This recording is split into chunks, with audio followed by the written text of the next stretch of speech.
Hello साथियों, नमस्कार। Welcome to success point Rajasthan. सभी भाभी मास्टर और सभी भाभी मास्टरनियों का स्वागत आपके अपने प्लेटफॉर्म सक्सेस पॉइंट पर। आज की जो क्लास है उसमें हम बात करेंगे गणित की शिक्षण विद्या, हिंदी की शिक्षण विद्या और आपके एसएसटी और सामाजिक पर्यावरण अध्ययन की शिक्षण विधियों को लेकर के। बेहतरीन क्वेश्चन है, प्रत्येक क्वेश्चन को धैर्य के साथ में समझेंगे, व्याख्या भी करेंगे ताकि कोई भी क्वेश्चन आएगा। शिक्षण विधियों में सबसे अच्छी बात यह है कि शिक्षण विधियों का क्वेश्चन कभी गलत नहीं जाता है। ठीक है, थोड़ा सा भी अगर थोड़ा सा भी क्वेश्चन को ध्यान से पढ़ा जाए तो कभी क्वेश्चन शिक्षण विधियों का टीचिंग मेथड का क्वेश्चन जो है वो गलत जाता ही नहीं है। ठीक है, क्योंकि आंसर जो है वो सीधा उसके अंदर सटीक अपन को जो है वो दिख जाता है कि बिल्कुल एज इट इज यही आंसर है। चलिए फर्स्ट क्वेश्चन देखिए साथियों, अगर चैनल पर नए हैं और सपना है शिक्षक बनने का तो जहाँ तक मेरा प्रयास है मैं पूरा करूँगा, तो चैनल को सब्सक्राइब जरूर कर लें और क्लास को एक लाइक जो है वो जरूर कर देना। चलिए करते हैं स्टार्ट। और पहला क्वेश्चन, पहला जो प्रश्न है ये कहना कि गणित साथियों, गणित विज्ञानों की रानी है और संख्या सिद्धांत यानी कि नंबर थ्योरी गणित की रानी है। ठीक है, ये कथन जो है वो किसके द्वारा है या फिर ये परिभाषा जो है वो किसके द्वारा दी गई है? ऑप्शन ए देखिए, गॉस के द्वारा, बेल के द्वारा, फिशर के द्वारा या फिर बर्नार्ड थॉमस के द्वारा। बताओ भाई कौन सा? इन चारों में से साथियों कौन सा ऑप्शन यहाँ पे सही हो जाएगा कि गणित विज्ञानों की रानी है? साथियों गणित जो है ये रानी किसकी है? विज्ञानों की रानी है। और संख्या सिद्धांत यानी कि नंबर थ्योरी गणित की रानी है। ठीक है, ये कथन जो है वो किसके द्वारा कहा गया है या फिर ये परिभाषा जो है ये अपने किसके द्वारा दी गई है? बिल्कुल बिल्कुल बिल्कुल जिन मास्टर और जिन मास्टरनियों का ऑप्शन नंबर ए आ रहा है यहाँ पे उनका बिल्कुल यहाँ पे सही होगा। ये जो परिभाषा है ये साथियों है गॉस की। देखो ये परिभाषा मैंने आपको कैसे याद करवाई थी। ठीक है, देखो इसका जो गॉस का पूरा नाम है ये है कॉर्ल एफ गॉस। ठीक है, गॉस का पूरा नाम हो गया कॉर्ल एफ गॉस। साथियों गॉस का जो पूरा नाम है ये है कॉर्ल एफ गॉस। देखो गॉस से बन गया जी और एफ से बन गया एफ यानी कि ये बन गया जीएफ। ठीक है, जीएफ कौन होती है साथियों? जीएफ जो होती है वो होती है रानी। ठीक है, जीएफ जो है वो क्या है? जीएफ जो है वो रानी है। अब पता नहीं किसकी है क्या है। ठीक है, तो जीएफ जो है वो रानी है, उसको हम जो है वो कॉल करते हैं। सिर्फ और सिर्फ याद करने का तरीका बता रहा हूँ। ठीक है, सिर्फ और सिर्फ याद करने का तरीका बता रहा हूँ। यानी कि एफ से हो गया एफ, जी से गॉस से हो गया जी यानी कि ये बन गया जीएफ और जीएफ को हम जो है वो कॉल करते हैं। तो जीएफ जो है होती है वो होती है रानी। तो जहाँ पर भी शब्द के अंदर साथियों, जहाँ पर भी शब्द के अंदर रानी लिखा हुआ है और क्वेश्चन पूछें कि गणित विज्ञानों की रानी है और संख्या सिद्धांत यानी कि नंबर थ्योरी जो है वो गणित की रानी है, जहाँ पर भी रानी शब्द आएगा वहाँ पे समझना परिभाषा किसकी है? कॉर्ल एफ गॉस की है। भाई जहाँ पर भी रानी शब्द आएगा वहाँ पे परिभाषा किसकी है? कॉर्ल एफ गॉस की है। जी से गॉस से हो गया जी, एफ का एफ तो ये बन गया जीएफ। कॉल किसको करेंगे? जीएफ को, और जीएफ जो होती है वो होती है रानी। ठीक है, इसी प्रकार से मैंने आपको जब गणित शिक्षण विधियों की पहली क्लास हुई थी तो उसमें गणित की शिक्षण विधियों की पहली क्लास हुई थी तो उस समय मैंने आपको यही परिभाषा इसी प्रकार से समझाई थी। लेकिन 40,000 विद्यार्थियों ने उस समय वो क्लास देखी थी। वो क्लास है 2 सप्ताह पहले की। उसमें से हमारे एक मास्टर जी का कमेंट आया कि सर क्लास जो है वो बहुत ही अच्छी है लेकिन क्लास के अंदर गाली मत दो। अब देखिए ये सिर्फ और सिर्फ परिभाषा को समझाने का तरीका है और सिर्फ याद करवाने का तरीका है, बाकी कुछ भी नहीं है। और इसके अंदर किसी प्रकार की कोई जो है वो गाली नहीं है। ठीक है, लेकिन मैं ये सोच नहीं पा रहा था कि मतलब जहाँ पर भी 40,000 विद्यार्थियों को कोई उस क्लास के अंदर कोई गाली नहीं लगी, लेकिन अब एक मास्टर जी को गाली जो है वो कैसे लगी पता नहीं। और इस क्वेश्चन का आपका सही ऑप्शन छोड़ो जो भी है, लेकिन ऑप्शन जो है वो ए बिल्कुल सही होगा। कॉर्ल एफ गॉस यानी कि गणित विज्ञानों की रानी है और संख्या सिद्धांत यानी कि नंबर थ्योरी जो है वो गणित की रानी है। सिर्फ और सिर्फ आपको जहाँ पर भी रानी शब्द है वहाँ पे कॉर्ल एफ गॉस की जो परिभाषा है वो हो जाएगी। ठीक है, अब देखिए और भी परिभाषा है अपने गणित विषय को लेकर के। ठीक है, जब परिभाषाओं की बात कर ही रहे हैं तो उनकी एक साथ यानी कि एक सेकंड के अंदर उनको भी जो है वो रिवाइज कर लेते हैं साथ साथ में। देखो साथियों गणित क्या है? गणित विज्ञान का द्वार एवं कुंजी किसने का? विज्ञान का। थोड़ा स्पीड से चलेंगे सभी विद्यार्थी 90 डिग्री के एंगल पर रहेंगे। ठीक है, विज्ञान, विज्ञान का क्या है? द्वार और कुंजी है। ठीक है, द्वारा लिख दिया यहाँ पे, द्वारा नहीं है द्वार है। ठीक है, विज्ञान का क्या है? विज्ञान का द्वार और कुंजी है। अब देखो द्वार की कुंजी, द्वार की कुंजी किसके पास होगी? जो हमेशा रोज आएगा और बेगा आएगा, तो हो जाएगा रोजर बेकन।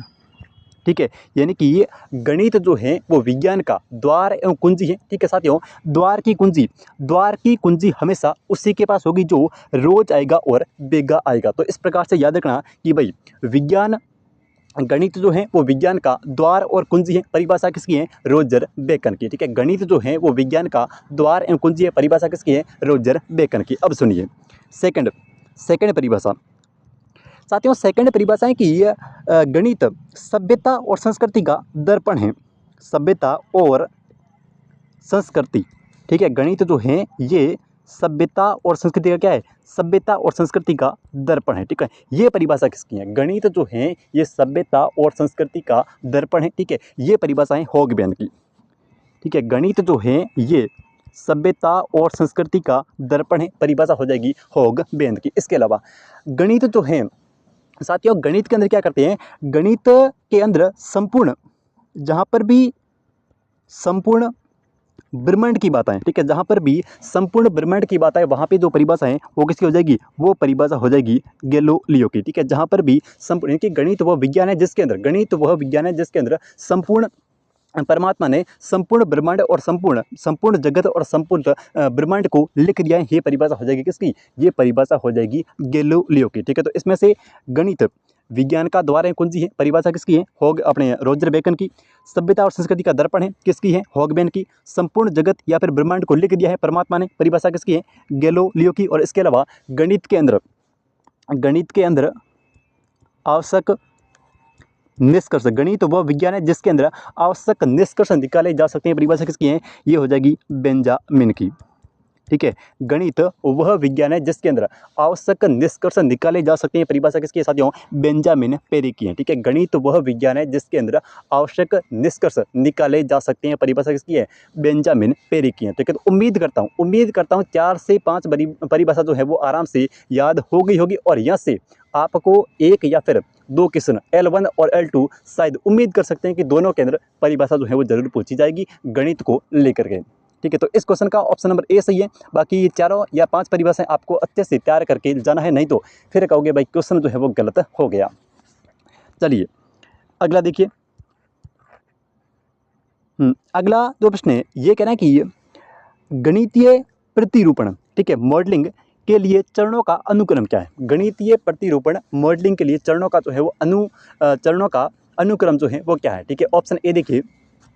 ऑप्शन ए, सबसे पहले प्रश्न या समस्या को समझना। सबसे पहले गणित के अंदर प्रश्न क्या है, समस्या क्या है, इसको समझेंगे। तो ऑप्शन नंबर ए पे अपना 1 नंबर आ जाएगा। यानी कि सबसे पहले किसी भी प्रश्न या फिर किसी भी गणित के अंदर सबसे पहले प्रश्न या फिर समस्या को समझेंगे। उसके बाद में गणितीय विवरण और सूत्रीकरण, बिल्कुल, यानी कि गणित के अकॉर्डिंग उसका विवरण क्या है, यानी कि गणित के अकॉर्डिंग उसका एक्सप्रेशन क्या है और उसके अंदर कौन से सूत्र का प्रयोग जो है वो हम कर सकते हैं, यानी कि किस सूत्र का प्रयोग जो है वो उस समस्या को हल करने के लिए किया जा सकता है। तो 2 नंबर पे आएगा गणितीय विवरण और उसका सूत्रीकरण करना। ठीक है, उसके बाद में गणितीय प्रश्न और समस्या का समाधान करना, प्रयोग करके हम क्या करेंगे, उस समस्या का समाधान करेंगे। ठीक है, उसका सोल्यूशन करेंगे। और नंबर 4 पे प्रश्न की व्याख्या करेंगे और उसको जो है वो यहाँ पे सने नहीं है, यहाँ पे है मान्य करना।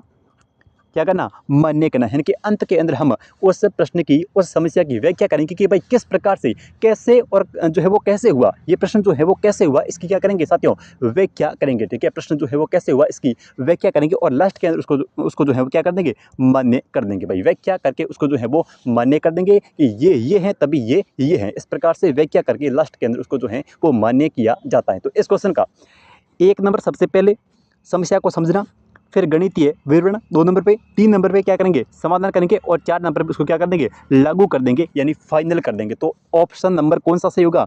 ऑप्शन नंबर आ रहा है 4 नंबर पे, देखो 1, 2, 3 और 4। ठीक है, जिन विद्यार्थियों का ऑप्शन नंबर 4 है यहाँ पे, उनका बिल्कुल यहाँ पे सही हो जाएगा। सबसे पहले 1 नंबर, फिर 2 नंबर, फिर 3 और फिर 4। अंत के अंदर उसको क्या करेंगे? व्याख्या करके मान्य करेंगे। ठीक है, सबसे पहले क्या करेंगे? सबसे पहले समस्या को समझेंगे, दूसरे नंबर पे सूत्रीकरण, तीसरे नंबर पे समस्या का हल और चौथे पे मान्य करना। अगला देखिए,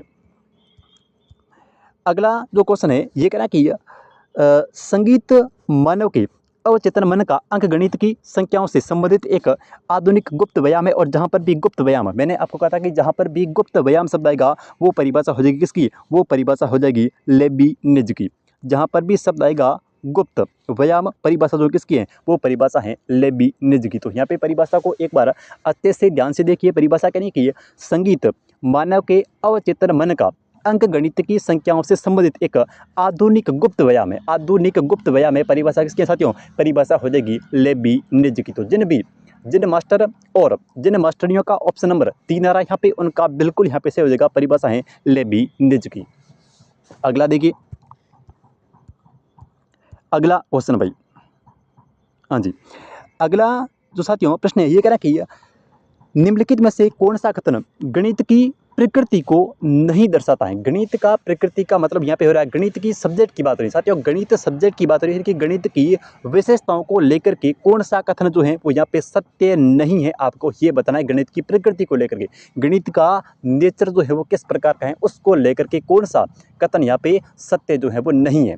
ठीक है, ऑप्शन ए देखिए, ये आपकी रीट L1 2018 के अंदर साथियों पूछा गया प्रश्न है भाई। ठीक है, प्रश्न कह रहा है कि ऑप्शन ए कह रहा है कि गणित की अपनी भाषा होती है। बिल्कुल सही है साथियों, गणित जो है ये इसकी अपनी भाषा, जैसे हम 2 के अंदर 2 का भाग देंगे तो हमें जो है 1 प्राप्त होगा भाई, 2 का भाग 2 के अंदर एक बार जाएगा, तो ये गणित की अपनी भाषा है।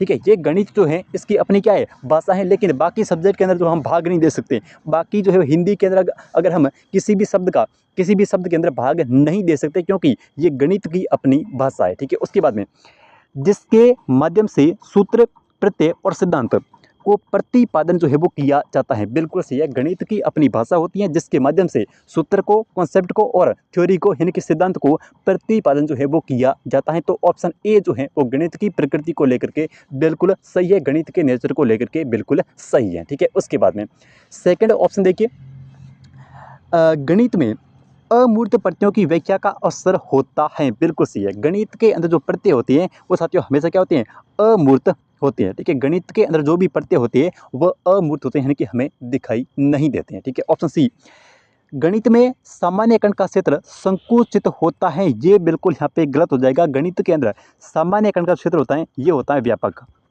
ठीक है, उसके बाद में संख्याएं, स्थान, मापन आदि गणित के आधार हैं। बिल्कुल सही है, संख्या है, मापन है, ये सभी गणित के क्या है, आधार हैं। तो जिन विद्यार्थियों का ऑप्शन नंबर यहाँ पे 3 आ रहा है, उनका बिल्कुल यहाँ पे से हो जाएगा गणित के अंदर सामान्य कण का क्षेत्र साथियों जो है वो संकुचित नहीं होता है, व्यापक होता है। ठीक है, तो इस क्वेश्चन का ऑप्शन नंबर 3 जिन मास्टर और जिन मास्टरियों का है, बिल्कुल भाई यहाँ पे से हो जाएगा। इस क्लास के साथियों, इस क्लास की कंप्लीट PDF जो है वो आपको टेलीग्राम ग्रुप के ऊपर मिल जाएगी। और अगर साथियों चैनल पर नए है तो प्लीज़ सब्सक्राइब जो है वो जरूर कर लेना, और जो भी विद्यार्थी क्लास को देख रहे हैं क्लास को एक लाइक जो है वो जरूर कर देना। चलिए अगला देखिए,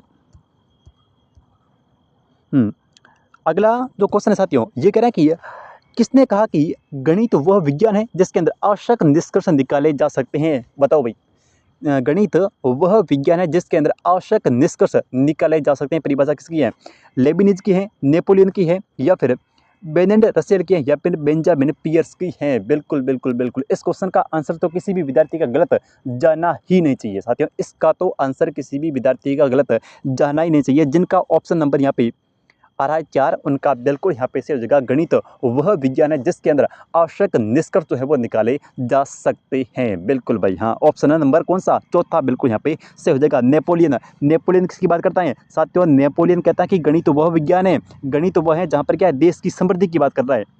ठीक है, देश की समृद्धि की बात कौन करता है साथियों, देश की समृद्धि की बात करने वाला जो व्यक्ति है वो है नेपोलियन। जहाँ पर सामाजिक मूल्यों को सबसे ज़्यादा साथियों, सामाजिक मूल्यों को नेपोलियन जो है ये अपने सामाजिक मूल्यों को सबसे ज़्यादा महत्वपूर्ण मानते हैं नेपोलियन। ठीक है, देश की समृद्धि की बात करते हैं कि गणित का जो योगदान है वो देश की समृद्धि के अंदर जो है बहुत अधिक ज़्यादा है, और ये सामाजिक मूल्यों को सबसे ज़्यादा महत्वपूर्ण मानते हैं। तो इस क्वेश्चन का ऑप्शन नंबर 4 जो है वो जिन विद्यार्थियों का है, बिल्कुल यहाँ पे से हो जाएगा बेंजामिन पियर्स, जिसके अंदर गणित वह विज्ञान है जिसमें हम आवश्यक निष्कर्ष जो है वो निकाल सकते हैं। बिल्कुल, अगला देखिए,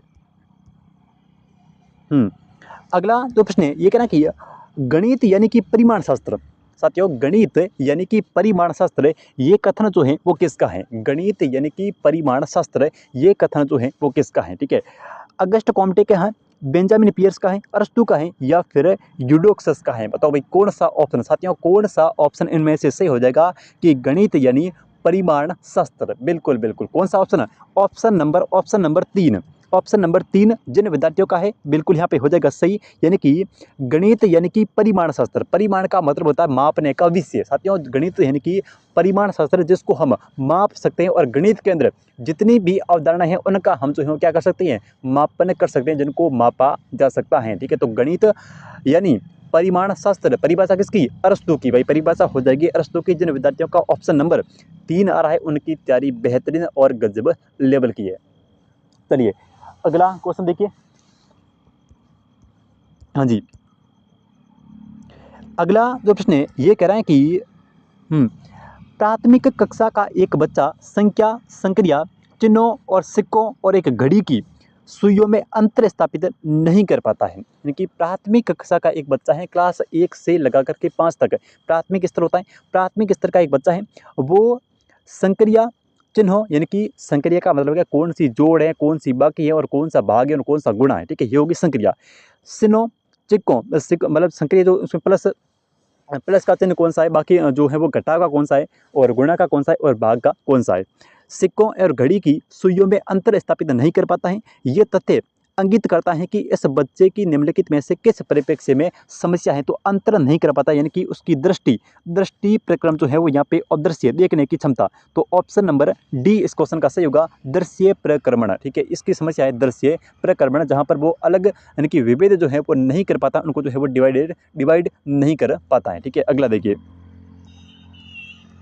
अगला प्रश्न, अगला जो प्रश्न है ये कह रहा है कि हस्तप्रक प्रतिमान, स्थिर चित्र, लिखित प्रतीक, मौखिक और लिखित भाषा वास्तविक संसार की स्थितियां अथवा संदर्भ को दर्शाने के 5 तरीके जो हैं वो हैं। ठीक है, यानी कि हस्तप्रक प्रतिमान, स्थिर चित्र, लिखित प्रतीक, मौखिक और लिखित भाषा वास्तविक संसार की स्थितियां को संदर्भ को दर्शाने के 5 तरीके हैं। तो ये गणितीय चिंतन और विचार। ठीक है, ये हो जाएगा गणितीय विचार और चिंतन। ऑप्शन नंबर 2 इस क्वेश्चन का सही होगा, गणितीय चिंतन और विचार। अगला देखिए। अगला जो क्वेश्चन है ये कहना कि गणित एक ऐसी अमूर्त व्यवस्था है, ये व्यवस्था का अध्ययन है। गणित एक ऐसी अमूर्त व्यवस्था का अध्ययन है। ये परिभाषा जो है ये किसके द्वारा दी गई? गणित एक ऐसी अमूर्त, जहाँ पर भी अमूर्त शब्द आएगा वहाँ पर मार्शल एस स्टोन आएगा। जहाँ पर भी अमूर्त आएगा वहाँ पे आएगा मार्शल एस स्टोन। तो यहाँ पे ऑप्शन नंबर 2 जिन विद्यार्थियों का आ रहा है उनका बिल्कुल यहाँ पे से हो जाएगा। गणित एक ऐसी अमूर्त व्यवस्था का अध्ययन है, जहाँ ये परिभाषा जो है वो किसकी है? मार्शल एस स्टोन की है। ठीक है, गणित एक अमूर्त व्यवस्था का अध्ययन है, तो जहाँ पर भी अमूर्त शब्द आएगा, अमूर्त, ये परिभाषा किसकी हो जाएगी? ये परिभाषा हो जाएगी मार्शल एस स्टोन की। तो इस क्वेश्चन का ऑप्शन नंबर 2 जिन विद्यार्थियों का है बिल्कुल हो जाएगा सही। चलिए करते हैं अगले क्वेश्चन की बात। हाँ जी, अगला जो प्रश्न है साथियों ये कह रहा है कि एक प्राकृतिक विज्ञान केवल उसी स्थिति में विज्ञान है जब तक इसका स्वरूप जो है वो गणितीय है। क्या परिभाषा है, कितनी अच्छी परिभाषा है। एक प्राकृतिक विज्ञान केवल उसी स्थिति के अंदर विज्ञान है, उसी स्थिति के अंदर विज्ञान है जब तक इसका स्वरूप जो है वो गणितीय है। ये परिभाषा साथियों किसके द्वारा दी गई है? बताइए कौन सा ऑप्शन, इन चारों में से कौन सा ऑप्शन जो है वो सही हो जाएगा? एक प्राकृतिक विज्ञान केवल उसी स्थिति में विज्ञान है जब तक इसका स्वरूप जो है वो गणितीय है। किसकी है? बेल की है, मार्शल एस स्टोन। देखो मार्शल एस स्टोन तो बात करते हैं किसकी? अमूर्त अवधारणा की। जहां पर भी अमूर्त अवधारणा की बात होती है वहां पे आएंगे मार्शल एस स्टोन। ठीक है, कांट की है या फिर बेकन की। देखो बेकन की क्या परिभाषा? रोजर बेकन गणित जो है वो विज्ञान का द्वार और कुंजी है, ये कहा था रोजर बेकन ने। साथियों विज्ञान जो है, गणित जो है वो विज्ञान का द्वार है कुंजी, ये किसने कहा था? ये तो कहा था रोजर बेकन ने। यहाँ पे परिभाषा हो जाएगी किसकी? बिल्कुल ऑप्शन नंबर 3 जिनका आ रहा है उनका बिल्कुल यहाँ पे से होगा। ये जो परिभाषा साथियों ये हो जाएगी कांट की। ठीक है, परिभाषा किसकी है भाई? कांट की है। यानी कि एक प्राकृतिक विज्ञान केवल उसी स्थिति के अंदर, यानी कि उसी पोजीशन के अंदर साइंस है जब तक इसका स्वरूप कैसा है? जब तक इसका स्वरूप जो है वो कैसा है? गणितीय है। तो परिभाषा हो जाएगी किसकी? परिभाषा हो जाएगी भाई कांट की। ठीक है, बिल्कुल। चलिए अगला क्वेश्चन देखिए। अगला जो प्रश्न है ये कह रहा है कि हाँ जी, व्यापक महत्व की दृष्टि से गणित सभी प्रकार की औपचारिक, निगमनात्मक और तार्किक योग्यता का विकास है। ये परिभाषा जो है ये किसके द्वारा दी गई है? कितना अच्छा क्वेश्चन है। व्यापक महत्व की दृष्टि से गणित सभी प्रकार की औपचारिक, निगमनात्मक और तार्किक योग्यता का विकास है। देखो सबसे पहले यहाँ पे देखो एक तो आ रहा है व्यापक शब्द। ठीक है, व्यापक के अंदर जैसे ये शब्द हो गया व्यापक। इस व्यापक का मतलब होता है बहुत बड़ा, ठीक है। बहुत बड़ा, एक बहुत बड़ा, जहाँ पर भी औपचारिक, निगमनात्मक और तार्किक योग्यता, इन सभी, देखो ये सारी चीज़ें जो हैं वो कहाँ पर चली जाती है, अपने हेड के अंदर होती है। ठीक है, ये सारी चीज़ जो हैं, यानी कि भाई हेड जो है हमारा, जो सिर जो है वो व्यापक है भाई, अपना जो हेड है, अपना जो सिर है वो कैसा है, वो व्यापक है। तो व्यापक के अंदर देखो औपचारिक आएगा, औपचारिक निगमनात्मक आ गया, ठीक है, उसके अंदर तार्किक योग्यता आ गई। ये सारी चीज़ जो है वो व्यापक स्तर पर अपने हेड के अंदर होती है, यानी कि सिर के अंदर होती है। साथियों, अपना जो हेड होता है, अपना जो सिर होता है, ये क्या होता है, व्यापक होता है, और इसके अंदर बहुत सारी प्रक्रियाएं, बहुत सारी संक्रियाएं जो हैं वो संचालित होती हैं। ठीक है, तो इस क्वेश्चन का यहाँ पे देखो व्हाइट हेड की परिभाषा, साथियों व्हाइट हेड की परिभाषा है, यानी कि अपना जो व्हाइट हेड, अपना जो हेड है, अपना सिर जो है वो क्या है, व्यापक है। ठीक है, अपना सिर जो है वो कैसा है, व्यापक है। तो इस प्रकार से याद रखना, व्यापक यानी कि व्हाइट हेड की परिभाषा है। ठीक है, ऑप्शन नंबर यहाँ पे 4 जिन विद्यार्थियों का आ रहा है उनका बिल्कुल यहाँ पे सही हो जाएगा। व्यापक महत्व की दृष्टि से गणित सभी प्रकार की औपचारिक, निगमनात्मक, तार्किक योग्यता का विकास है, परिभाषा है व्हाइट हेड की। चलिए नेक्स्ट क्वेश्चन को देखिए। अगला जो प्रश्न है साथियों, ये कह रहा है कि गणित के अंतर्गत साइको मोटर गतिविधियां आती है, ये किससे समझते हैं। ठीक है, गणित के अंतर्गत साइको मोटर गतिविधियां आती है। ठीक है, इसका समझ जो है वो किससे है, केवल मॉडलिंग निर्माण से, केवल रेखांकन से, मतलब ड्राइंग करना, केवल लैंग, ये क्या लिखा पता नहीं, यहाँ पर उत्तर सभी, ये यहाँ पे होगा लेनगिंक। ठीक है, तो ऑप्शन नंबर यहाँ पे चौथा सही होगा, यानी कि उपरोक्त सभी से। ठीक है, केवल मॉडलिंग से नहीं है, केवल रेखांकन से नहीं है, केवल लेगिन से भी नहीं है, लेकिन उपरोक्त सभी, यानी कि डी ऑप्शन से होगा। गणित के अंदर मोटर, साइको मोटर गतिविधियां, इनका संबंध इन सभी से है। अगला देखिए, अगला जो क्वेश्चन है ये कहना कि नीचे दिए गए कथनों में से कौन सा कथन गणित की विशेषता को सही नहीं दर्शाता है। ठीक है, क्वेश्चन कह रहा है कि नीचे दिए गए कथनों में से कौन सा कथन जो है वो गणित की प्रकृति को, गणित की विशेषता को सही नहीं दर्शाता है। ये L1 2018 के अंदर, साथियों L1 2018 के अंदर पूछा गया प्रश्न है। गणित विचारों का तार्किक विज्ञान है। देखो गणित के अंदर हमेशा तर्क और विचार आते हैं। गणित जो है इसका संबंध किससे है भाई, गणित का आधार ही तर्क और विचार है। ठीक है, गणित जो है ये हमेशा एक तार्किक विषय है, जिसके अंदर हम तर्क करते हैं, जिसके अंदर हम विचार करते हैं और किसी भी समस्या के बारे में सोचते हैं, तो वो हो गया अपना गणित। तो गणित हमेशा एक तार्किक सब्जेक्ट है, गणित हमेशा एक तार्किक विषय है। ठीक है, उसके बाद में गणित मनुष्य के मस्तिष्क में तर्क करने की आदत का बनाने का एक मार्ग है। बिल्कुल सही है साथियों, गणित जो है ये मनुष्य के मस्तिष्क के अंदर तर्क की आदत को बनाने का एक क्या है, मार्ग है। ठीक है, उसके बाद में गणित अमूर्त विज्ञान नहीं है, गणित हमेशा एक अमूर्त विज्ञान है। गणित जो है ये साथियों हमेशा एक अमूर्त विज्ञान है। तो ऑप्शन नंबर 3 जो है वो यहाँ पे गणित की प्रकृति को लेकर के, गणित की विशेषता को लेकर के सही नहीं है। गणित को संख्या एवं स्थान के विज्ञान के रूप में परिभाषित किया जा सकता है, ये बिल्कुल यहाँ पे से है। गणित को संख्या एवं स्थान के विज्ञान के रूप में भी परिभाषित किया जाता है। तो ऑप्शन नंबर यहाँ पे 3 जिन विद्यार्थियों का आ रहा है उनका बिल्कुल यहाँ पे सही हो जाएगा। गणित जो है वो अमूर्त विज्ञान नहीं है, बल्कि गणित जो है वो अमूर्त विज्ञान है यहाँ पे। ठीक है, तो ऑप्शन नंबर 3 ये गणित की विशेषता को लेकर के सही नहीं है। चलिए अगले क्वेश्चन की बात कर लेते हैं। देखिए अगला क्वेश्चन, अगला साथियों जो प्रश्न है ये कह रहा कि निम्न में से अशुद्ध कथन को पहचानिए। ठीक है, इनमें से कौन सा कथन जो है वो अशुद्ध है, यानी कि असत्य है। ठीक है, गणितीय ज्ञान की संरचना में परिकल्पना की एक महत्वपूर्ण भूमिका है, बिल्कुल ठीक है। गणित में कल्पित तर्क प्रमुख होते हैं। गणितीय संचालन में भाषा का प्रयोग परिपक्व शुद्ध होना आवश्यक है, या फिर गणितीय ज्ञान की श्रृंखला में अनुमान लगाना उपयोगी नहीं होता है। देखो यहाँ पे गणितीय ज्ञान की संरचना के अंदर परिकल्पना की महत्वपूर्ण भूमिका है, बिल्कुल सही है।